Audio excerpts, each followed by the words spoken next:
بسم اللہ الرحمن الرحیم۔ السلام علیکم۔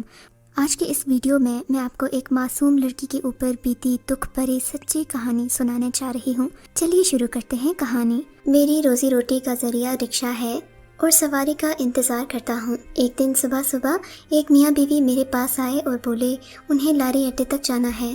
سواری اچھی تھی، کرایہ بھی زیادہ بنتا تھا، سو میں نے حامی بھر لی اور انہیں لاری اڈے تک لے گیا۔ میاں بیوی کو اتار کر میں مڑنے ہی والا تھا کہ سامنے سے ایک لڑکی آتی دکھائی دی۔ اس خیال سے کہ اسے کہیں جانا ہوگا، میں نے اپنا رکشہ روک دیا۔ لڑکی کی عمر 25-26 سال کے قریب ہوگی۔ اس نے ساڑی پہن رکھی تھی اور اس کی چال میں خاصی لڑکھڑاہٹ تھی۔ حسب توقع وہ میرے قریب آ کر رک گئی، بنا کچھ کہے رکشے میں بیٹھ گئی اور مجھے چلنے کا کہا۔ میں نے بھی سوچا شاید مین روڈ تک جانا ہوگا، سو میں نے رکشہ سٹارٹ کر دیا۔ راستہ بھر میں اسے شیشے میں دیکھتا رہا۔ اس نے ماتھے پر ٹیکا لگا رکھا تھا، جس سے صاف ظاہر تھا کہ وہ ہندو مذہب سے تعلق رکھتی ہے۔ تھوڑی ہی دیر میں ہم لاری اڈے کے رش سے دور آ گئے۔ میں نے رکشہ روکے بنا ہی اس سے پوچھا، محترمہ آپ کو کہاں جانا ہے؟ حیرت انگیز طور پر اس نے کوئی جواب نہ دیا، بلکہ ہاتھوں میں پکڑی گٹری کو سینے سے لگا کر بیٹھ گئی۔ یہ اس کا واحد سامان تھا جو میں نے اس کے پاس دیکھا تھا۔ میں نے جب سوال دہرایا تو بولی آگے لے چلیں۔ مجھے لگا شاید اس شہر میں نئی آئی ہے، اسی لیے جگہوں کا پتہ نہیں ہے، شاید جگہ دیکھ کر اسے یاد آ جائے، سو میں رکشہ لے کر چلتا رہا، یہاں تک کہ مین روڈ بھی ختم ہو گیا۔ میں نے اس سے دوبارہ پوچھا، محترمہ آپ نے بتایا نہیں، آپ نے کہاں اترنا ہے؟ اس نے کھنکھار کر گلا صاف کیا اور بولی، جی صاحب کسی بھی مسلمان بستی میں اتار دو۔ ارے محترمہ یہاں سارے ہی مسلمان ہیں، آپ کو بتائیے جانا کہاں ہے، جگہ کا نام کیا ہے؟ کیا آپ کے پاس کوئی پتہ وغیرہ ہے؟ اگر لکھا ہوا ہے تو مجھے دکھا دیں، میں آپ کو وہاں چھوڑ دیتا ہوں۔ میں نے کہا تو وہ گھبرا کر بولی، مجھے کہیں نہیں جانا، جہاں آپ کا دل کرے چھوڑ دیں۔ اس کے جواب پر میں بھی بوکھلا گیا، بھلا یہ کیا بات ہوئی؟ اگر منزل کا نہیں پتہ تھا تو سفر کیوں کر رہی تھی؟ میں نے تھوڑا غصہ کیا تو وہ رونے لگ گئی۔ اس کے رونے سے میرا دل بسیج گیا۔ میں نے پیچھے مڑ کر دیکھا تو میرے دل کی دھڑکنیں بے ترتیب ہونے لگی۔ وہ کسی پھول کی طرح تر و تازہ تھی اور آنکھوں میں ہرنی جیسی معصومیت تھی۔ میں نے کہا، دیکھیں میرا یہ مطلب نہیں تھا، آپ جو بھی جگہ کہیں گی بغیر کرائے کے میں آپ کو وہاں پہنچا دوں گا، آپ مجھے آرام سے تسلی سے جگہ بتا دیجیے۔ وہ تقریباً روتے ہوئے بولی، میرا کوئی ٹھکانہ نہیں ہے، نہ ہی میرا اس دنیا میں کوئی وارث ہے، آپ مجھے اپنے ساتھ لے چلو، مجھے گھر میں بے شک نوکرانی بنا کر رکھ لو، میں صرف 2 وقت کی روٹی کھاؤں گی اور آپ سے کوئی تقاضا بھی نہیں کروں گی۔ اس نے کچھ اس انداز سے کہا جیسے میں کسی ریاست کا بادشاہ ہوں اور وہ کوئی کنیز ہے۔ آپ کو بتاتا چلوں کہ میں ایک پاؤں سے لنگڑا تھا، سو میں نے لکڑی کی ٹانگ لگوا لی تھی اور اسی کے سہارے رکشہ چلاتا تھا، جبکہ گاؤں میں مجھے کوئی رشتہ دینے پر تیار نہ تھا۔ وجہ ایک تو میرا لنگڑا پن تھا اور دوسرا یہ کہ میں کوئی اور کام نہیں کر سکتا تھا۔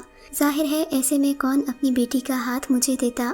میں نے ایک لمحے کو سوچا اور پھر لڑکی سے کہا، ٹھیک ہے مجھے کوئی مسئلہ نہیں، میں تم سے شادی کرنے کو تیار ہوں، تم بتاؤ تم کب شادی کرو گی؟